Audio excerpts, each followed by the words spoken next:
Mikey and Rinne stay in. Oh yeah. Hi guys, welcome to Mikey and Rinne Stay In. I'm Mikey. You started that in such a weird way. But I'm Rinne still. Not weird. Over here, not weird. Well, you know what's been happening the last couple episodes? What? I've been excited to get into the show. Yeah. And I've been screaming into the microphone. I think it was the last episode, whenever we had Rachel on, I think. Yeah. I screamed into the microphone so much that I had to put it on a separate track and lower it.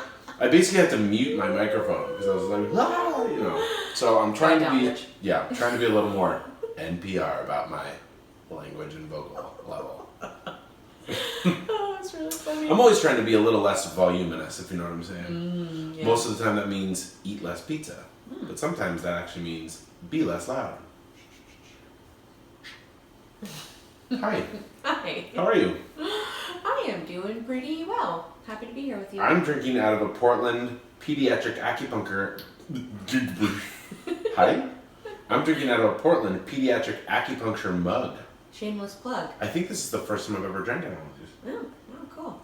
Portland Pediatric Acupuncture, for those of you that don't know, is my biz where, if you can't tell from the name, I do acupuncture on kids. In Portland. In Portland. It's all in the name. Yep, all the name. Yeah, and if you haven't been there, fucking go there. Yeah, it's pretty great. It's amazing. I mean, her office is so beautiful.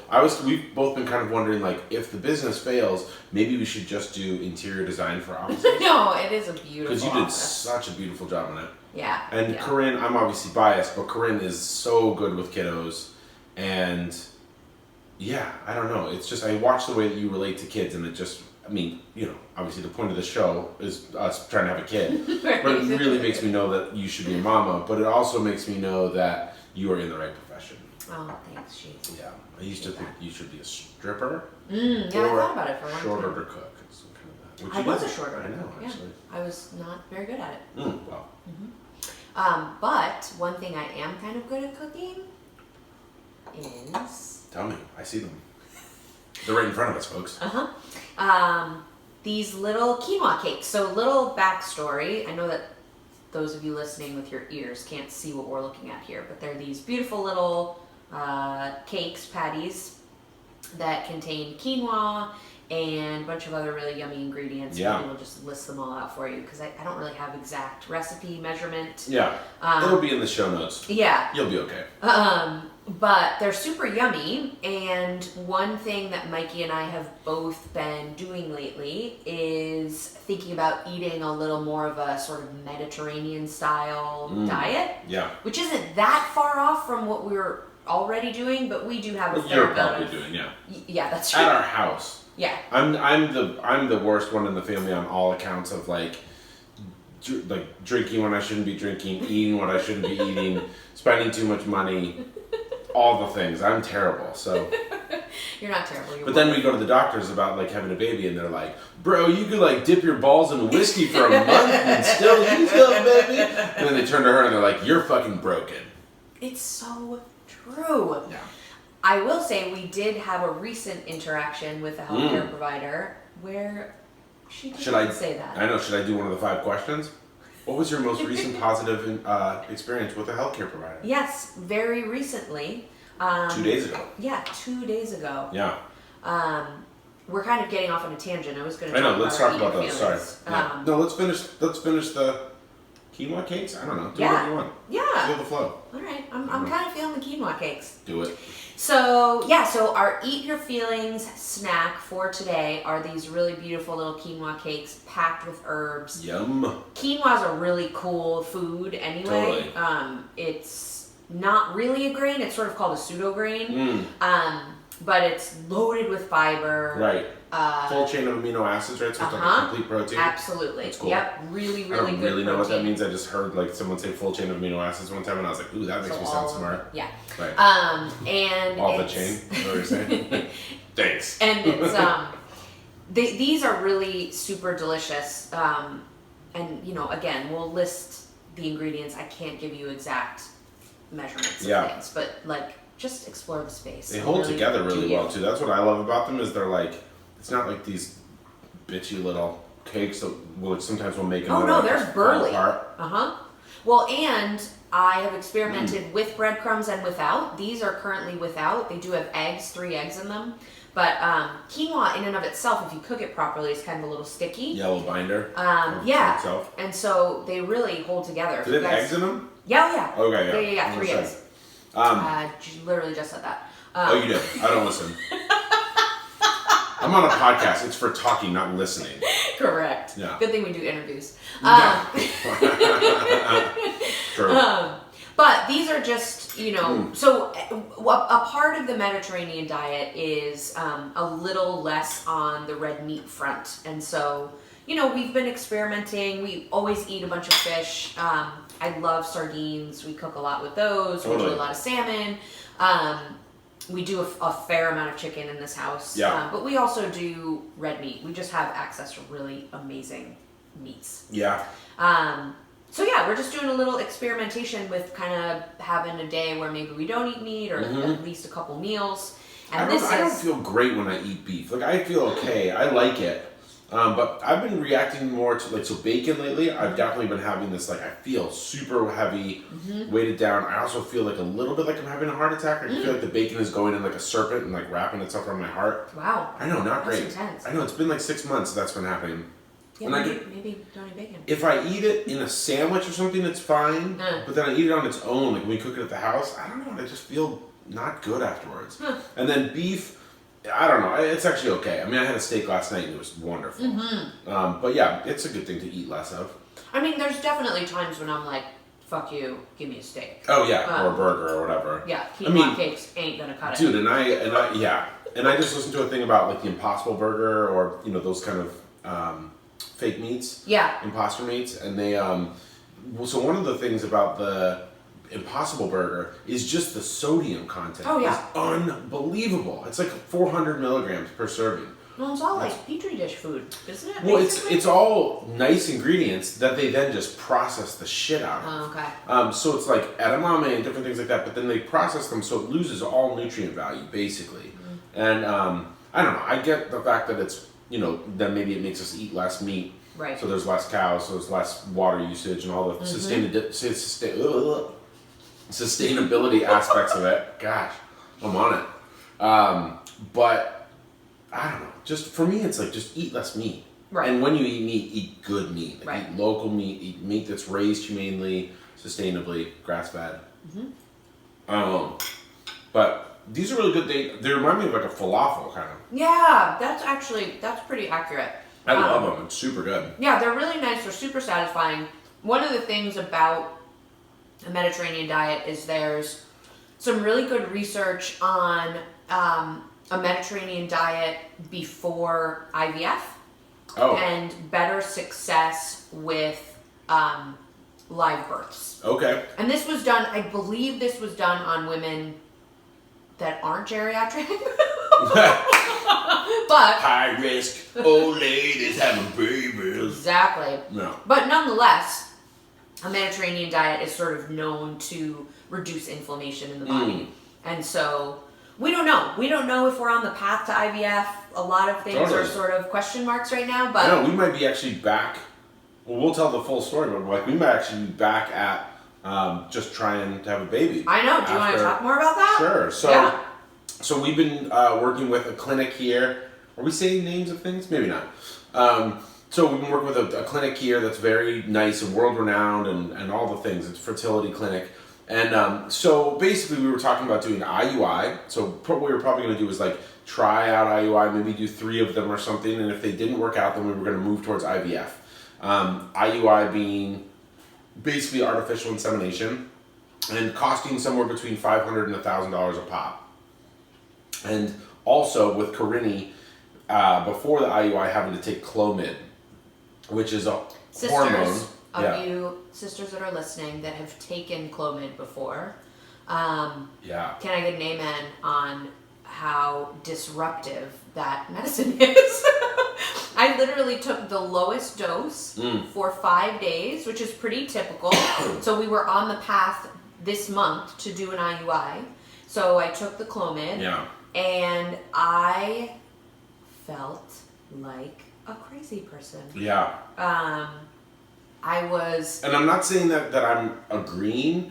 I didn't know this. Like, Corinne is, and I think you were doing it purposefully, but, like, she's so aware, I think, of, like, you know, coming across as, like, you know, oh, man, I'm, like, the hormone crazy woman that all the dudes hormone monster! Oh, man, you know. But, and so I, like, and I don't, you know, I love you no matter what happens. But I didn't know that she was feeling, I knew that it had the potential to make you feel nuts. But when you were on it, you seemed so great or whatever. And then there was one day where you just started crying, I think. Sure. And I was like, oh shit, it is really affecting her. Yeah. I felt so terribly. Yeah, I just felt like I couldn't lasso in my emotions. You know, Right. I can usually type the controls. And, Part of your brand. Yeah, exactly. But this was next level. Yeah. Not being able to get out of bed, crying, and then also just irritable beyond belief. Yeah. And so did the round of Clomid, and then I think it was after I did the Clomid, or during. Yeah, it was right after. It was after you started it. Did the, it's called the HSG test, which I can't remember exactly what that stands for. Yeah, I don't know either. But essentially what they do is they inject dye into your uterus, and then they can see both your uterus and your fallopian tubes. Yeah, and see how things travel. Yeah, because essentially they want to make sure that there's no blockage in the tubes. Right. Because if there is, then they go right to IVF. Yep. And they insert the dye through your cervix. Yep. Just for an anatomy lesson here. I got to see Corinne's cervix for the first time ever. I haven't even seen my own cervix. I know, and I was going to take a picture, but I don't know where they're storing all these pictures. And you don't really need a picture of your cervix on the internets or the cloud or I don't know, whatever. But the doctor was super cool, and so I got down there and there was like this, you know, the speculum. It was like a clear speculum that had like LED lights that was shining out of it. It was like a disco speculum. It was awesome. And then I got to see her exact cervix, and then where they, you know, how they were inserting it. It was amazing. Yeah. It was very cool. It was really wild. It didn't feel cool. No, I could imagine. It was really crampy and weird. But, you know, they told me to take anti-inflammatories before, and I was like, I don't know, fuck off. But it felt really, it felt like a gnarly period. Like, you know, right. Super crampy. And, yeah. But...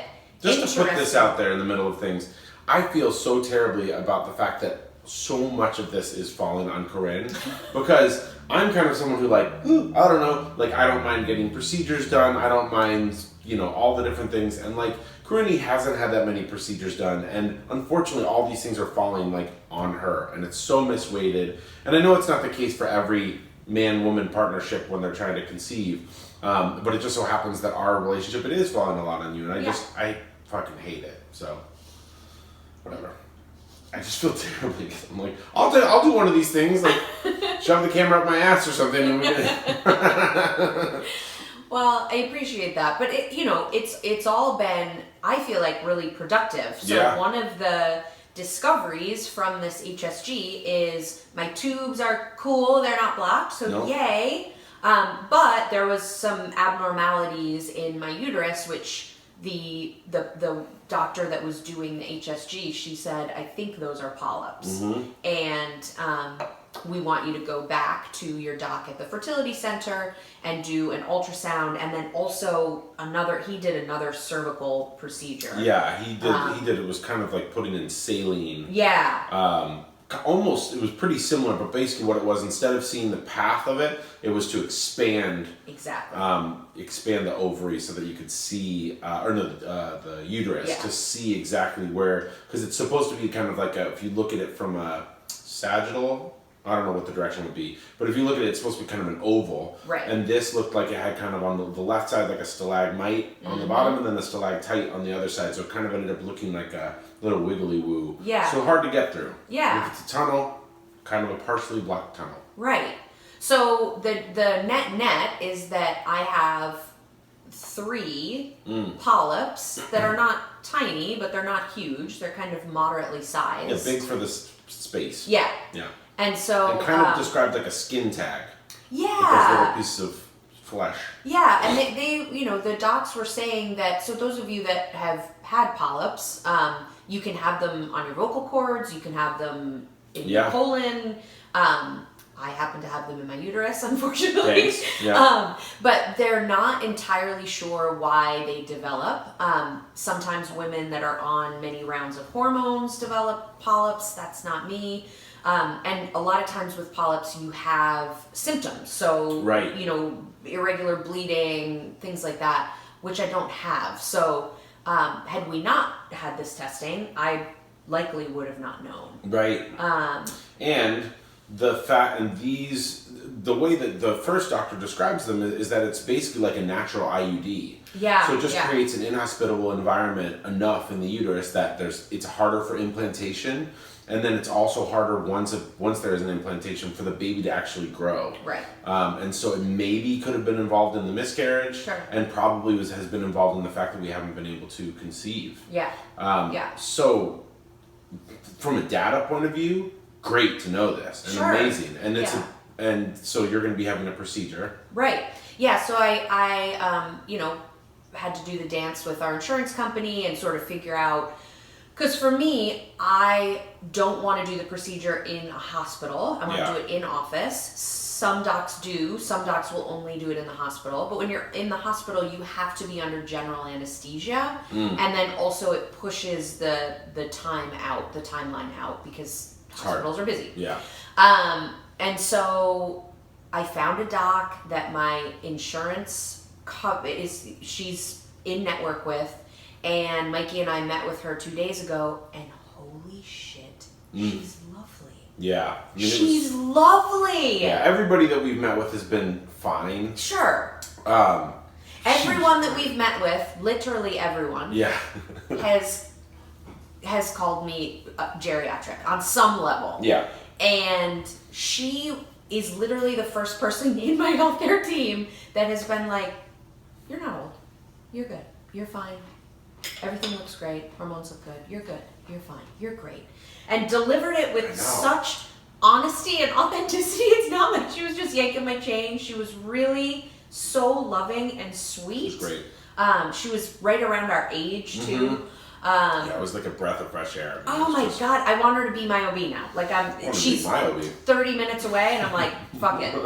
She was so incredible. No, she was great. So essentially, God, we're talking so much about this, but it's whatever. The procedure to remove the polyps, I'm going to get to do in office. Yep. Just a local anesthetic, and then maybe something to make me a little loopy. Yep. And the procedure takes about 10 minutes. And she sort of described it like, I thought it was just going to be, I don't know, sawed off or something. Yeah, or like scraped is kind of what I was thinking. Yeah. No, apparently what they do is they send in, she described them like little alligator teeth. Yeah. And they kind of chomp off the polyps. Oh, yeah.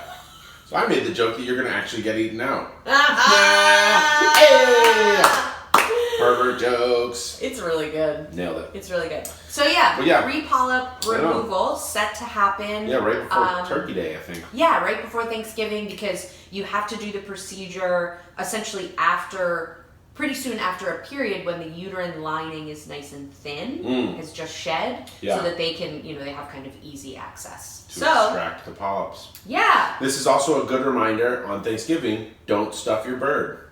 Ooh. Yep. So think about pulling out the polyps, pull out the stuffing, cook the stuffing separately so that the bird tastes better and is the right temp.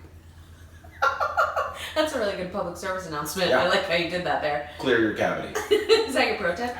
# clear your cavity. Actually, it kind of is. Ironically, it totally is my pro tip. I like it. Yeah. Tell me more. Do you want me to jump in? Yeah. All right, so my pro tip is overcook your chicken. Oh. Yeah. So I'll tell you what I mean by this. Yeah. Please. So when we roast chickens, we do it. So I do it spatchcock style. Have I talked about that before on the show? Maybe I have. I feel like I kind of have. Maybe I've talked about this on the show before. Who cares? Our hundreds of listeners are going to be very disappointed. We're getting new listeners every day. Every fucking day. Yeah. Hi, Barack Obama. I cut the spine. So what I'll do is I'll get the back of the chicken, and then I'll cut down one side of the spine, and open the chicken up, and then I'll take the sternum out. So you just, in between the two breasts, there's one bone that you can pop out, and I think it's called the sternum on a chicken. I can't really remember. It is the sternum, but Sure. This bone right here. Yeah. And then you lay the chicken flat, skin side down, sear it in a pan, I cook it for like 70% of the time on the skin side down with a cast iron pan on top of it, so smashing it down. So good. And then I'll take the cast iron pan off and then flip it, so skin side up so the skin dries out. But what I've been doing lately is sometimes we pull the chicken out, when it's kind of at 165 or it's at like the just done time, or what I've been doing lately is just cooking it a little longer. Or we like take what we want to eat and then I'll put it back, I'll turn the oven off and just put the carcass back in, and it gets like, so I cook it in ghee or butter or whatever, and so it'll just get like kind of, it's not beef jerky-ish, it's like just before that, just the bits are, but like the interior of the breast and stuff is still pretty moist.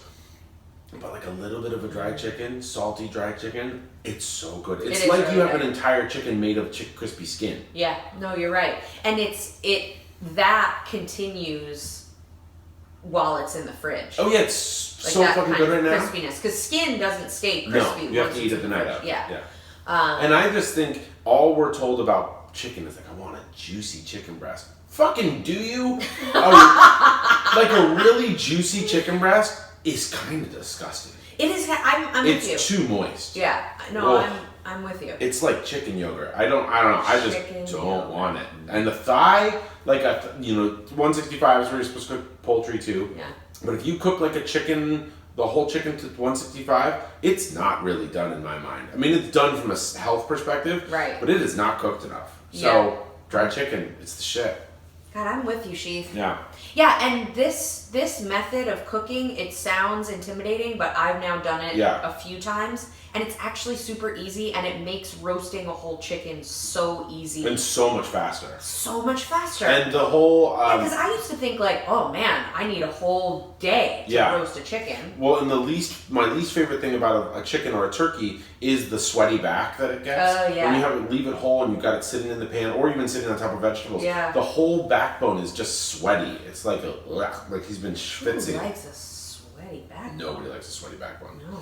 And so when you spatchcock it, it opens the whole thing up, so all the skin gets crispy and all the interior gets crispy too. It's delicious. Yeah, good call. Yeah, so that's can you do that with your Thanksgiving turkey? 100%, totally. It's harder to spatchcock a turkey just because they're huge. They're huge, yeah. And fuck you if you can find a pan that big. I mean, it's like it's gigantic because it's going to spread out. But if you can do it, like I think the way that everybody should be cooking their turkeys is by piece. Okay. So cook the breasts separately than the legs. The way my mom's actually been doing it is roasting the turkey breasts and then braising the legs. Oh, delicious. Ooh, and it's a great combo because the turkey breast cooks correctly and the thighs and the legs are really wonderful when they're braised. Smart. It's a smart way to go. Or you can just roast them in separate pans because they cook at different temperature or at different speeds. Yeah, sure. So breasts, I mean, especially if you're getting a non-organic bird, the breasts and the legs are kind of at different proportions. So it's a nicer way to go. Yeah. Good pro tip, Sheath. No problem. Turkey is a little bit different than chicken in that when you dry out turkey, it really does dry out because it's a little leaner. Fair enough. So be a little careful about doing the drying out technique. Yeah. It's kind of, I think it's good to cook to 165 with a turkey, make sure the skin's crispy, and then just let it carry over, cook up a little bit more. But chicken's a little bit more forgiving with drying out stuff. So great. Should we leave? Why don't we? So go back to the alligator chomping. Yeah, office. Alligator chomping is happening. What else happens around that office that we figured out? Yeah, so where we went to both do the dye test and meet with the woman that's going to chomp out my box, that's going to chomp out my polyps. It's the name of my punk album from high school. Polyp Chomp. Polyp Chomp. That is horrifying. I'm sorry, Caleb. I think he listens to this. Caleb, you're going to learn it somehow. So, and if we're going to be your brother and sister for the rest of your life, this is not the worst thing you're going to hear. That is so true. That's the worst thing you've heard. Yeah, you're welcome for the education. Yeah. So where we've done both of these things just happened to be in, I don't know, a little bit of a fancy neighborhood. Yep. Which is 25 minutes or so from here. And it's kind of suburb. It's like fancy suburbs. Fancy suburbs, yeah, that's a good way to describe it. And so Mikey and I, on our drive back from the dye test, happened to notice a big sign that said Goodwill, which we've seen many times. Sure. But underneath, it said boutique. I know. And I was intrigued. And it looked fancy. Totally. Like for a Goodwill. I was like, what's happening here? Yeah, what is going on in a Goodwill boutique? Right. So we're going to give you a little bindle, a dual bindle. Yeah, it's a co-bindle. It's a co-bindle. Yeah. So we walk into the store and start sort of, leafing through everything. And essentially what boutique means is that there's like designer shit in there, sometimes still with the tags on, for like $20. Oh yeah. I mean, I was like looking through the racks and I was like, babe, there's like Prada shit over here. Oh, and yeah. like Burberry coats and Coach Pendleton things and which I Marc don't really Jacobs give a fuck about a lot of that stuff. No. But it's also like I don't give a fuck about it because it's like $1,000 for a coat and I'm Right. just like not gonna do that. No. But if it's $100 for that same coat, Right. okay. Yeah. Their denim section was unbelievable. Like mother jeans for $17 and Which are hundreds or something, right? Oh yeah. Yeah. I got what's the name of that company that I bought the sweater from? Anyways, I got this like hipster little cardigan sweater. That's so cute. I can't remember the name of the company, but it's a French company. It's like a $300 sweater. Yeah, and I was watching Ballers the other day on HBO, and there was like 3 of like the like dope football players or whatever are whipping this sweater, and I got it for like $60, and it was like $380. So good. Yeah. We've obviously Why not? befriended most of the staff there Of because course. we went in again. That's how we roll. When we did the consult with our with the woman with the doctor that's going to do the surgery. But, Yeah. Wow, bindle your clothing at a Goodwill boutique in a fancy ass neighborhood. I know, seriously. I mean, I was like, and I used to love thrifting. I used to love thrift store shopping, but I don't like the idea of having kind of smelly clothes that someone's already worn. I don't really care about the fact that someone's maybe already worn it, but like Goodwill has a stank to it generally, or the Ark, or like any kind of thrift store, and it's just kind of that musty smell. Yeah, that's you gotta give it a good wash. Oh, a lot of washes. Yeah. And that's the thing I don't love about it. But this store was like very nice, and everything is either like new or close to new, and it's all been dry cleaned maybe. Totally. And so anyways. Well, that's the other thing is that the care for the clothing is so clear. Oh yeah. Like things are beautiful. Yeah, it's Richie's who like pay to dry clean stuff. Definitely. Like we dry clean. We have this comforter on our guest bed that it's dry clean only, and I'm like, what? Like, okay, so we took it to get it dry cleaned. It was like $70 to get it dry cleaned. Yeah. It was unbelievable. I'm like, I think we bought it for $120 or whatever. So it's like dry cleaning. And what are you guys doing? I mean, I don't know. What is this? I think they just dry cleaning. I think they actually just do it in like a washer and dryer and then just like hang it outside for a little while. And like, oh yeah, it's dry clean. But yeah, so that place is cool. I don't know if they have Goodwill boutiques like across the country. I know this is new to me. That being said, we have one on Hawthorne right near us in our neighborhood, and Hawthorne is kind of the like, if you don't live in Portland, it's like the how would you describe it? Like head shops and jewelry stores and venues, and it's kind of like gritty hipster street or whatever. Yeah. And so it's not like there's a fair amount of homeless people and there's a fair amount of kind of like things going on there. So they have one of these boutiques there, and it is not as nice. No. Find the fancy neighborhood. Yeah, go to the fanciest neighborhood that has a Goodwill boutique in it, because that's where all the rich people are dropping off their stuff. So I don't know. It was awesome. It really was. Yeah. I know. What else is going on with us? I mean, let's see where our time was. Well, I have not delivered a pro tip. I have a really simple one. No, let's do that. We're great. One thing that I have been doing nightly, and this is both Praying. a bindle and a yes, of Praying. course, obviously. Yahweh, can you hear me? Praying for the baby. Yep. No, I've been using this, I call it a hot water bottle. People have called it other things, but essentially it's a bladder where you fill with hot water.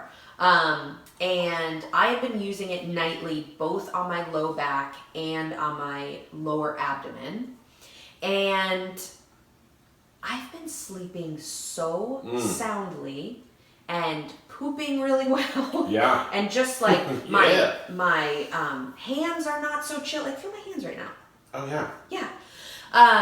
So, in Chinese medicine, the warmth is really, and this is Western medicine too. Warmth is really the thing that helps to vasodilate, sort of like open up the blood vessels and get a bunch of blood to the area. So that's why when you put like ice on something, it called vasoconstrict. So it constricts the blood vessels, so it temporarily might take away some of the pain, but it also takes away the blood flow that you need to heal that area. And so, so I've just been thinking like, okay, I'm really calling something into my uterus. I really want to have a baby. And so I want as much blood flow there as possible. Yeah. And what's something, super inexpensive and easy that I can do for myself? And this has been just so incredible. And then doing it on your low back, if you think about where the kidneys are located, you're really giving the kidneys a nice kind of warm, loving bath as well. I've been occasionally taking the hot water bottle from her after she uses it, and it's awesome. Feels great, it's like right? sleeping with E.T. or something. Somehow E.T. had that glowing orb in his stomach or whatever. Well, this bladder I got for free when I did my holistic health nutrition training. Yeah. They gave us so much random shit, but that was one of the things that we received. Well, I love it. It looks like it's like straight out of a cartoon. It's oh my god! Well, it looks like it's from the 60s. Oh yeah. Which it probably is. Tom and Jerry, when Tom would get banged on the head or whatever, he would be there with the bandage around his head. Like, That's exactly right. That's exactly right. Yeah. So warm the uterus, warm the kidneys. Yeah. And this is true, like for men too. You don't have to have a uterus. We, in Chinese medicine, don't heat your balls though. Don't heat your balls. Cool the balls. Well, you guys don't have anything to do with conception, so heat your balls all you want. Yeah, you can do whatever. You can have kids till 90, bro. Woo! Right. Insert guitar noise here. There you go. But the area sort of below your belly button is called your dantian, and this is like your life center, your power center. It's also the home of your fupa. Yeah. Fat upper penis area. So good. So keeping that area warm is really important. And sorry. That's so stupid. Fupa? Upper penis area. Yeah. I was like thinking about that. That's funny. Sorry. Sorry, Marnie. All right, we've derailed. Okay. You want to do your Oh yeah, one last thing. Yeah. So every week we've been every week we've been bouncing back and forth with I do fuck you the South or like whatever, just why Florida is blowing our brains out of our country's collective head. But I do the negative things, and Rinne's generally been doing the positive things, like states or areas that are supporting women's health. Yes. And she has a good one today. And one of those states, unsurprisingly, is California. What? And I just wanted to kind of briefly tell you guys about it's called the California Maternal Quality Care Collaborative. This is not something new. I know, it's such a mouthful. CMQCC. Oh, okay.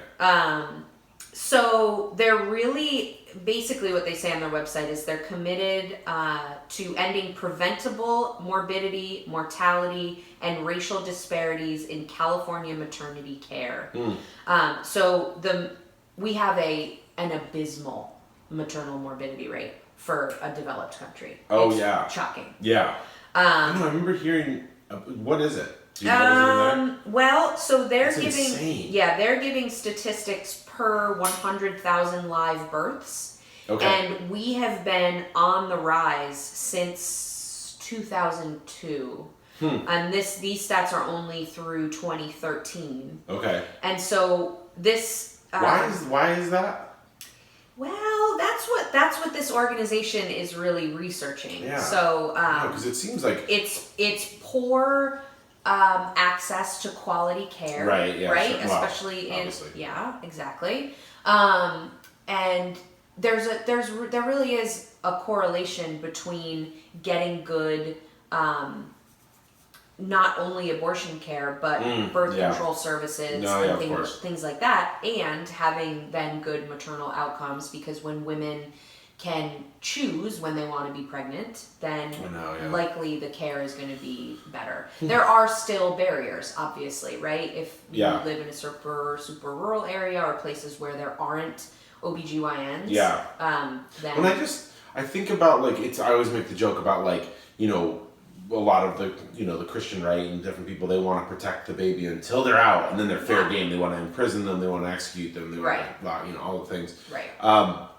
But it's also, like, I think our country puts this, like, think about end of life stuff, like, they put so much, like, life extension. How much can we, like, keep someone alive? Like, no matter what their quality of life is, even if they're in a fucking vegetative state or whatever, like, we want to just keep them alive, or, and it's just interesting that doesn't happen in the you're pregnant world. Right. Like, hey, we want to protect you at all costs. Maybe not. Right. Not if it means giving you access to good health care or abortion services.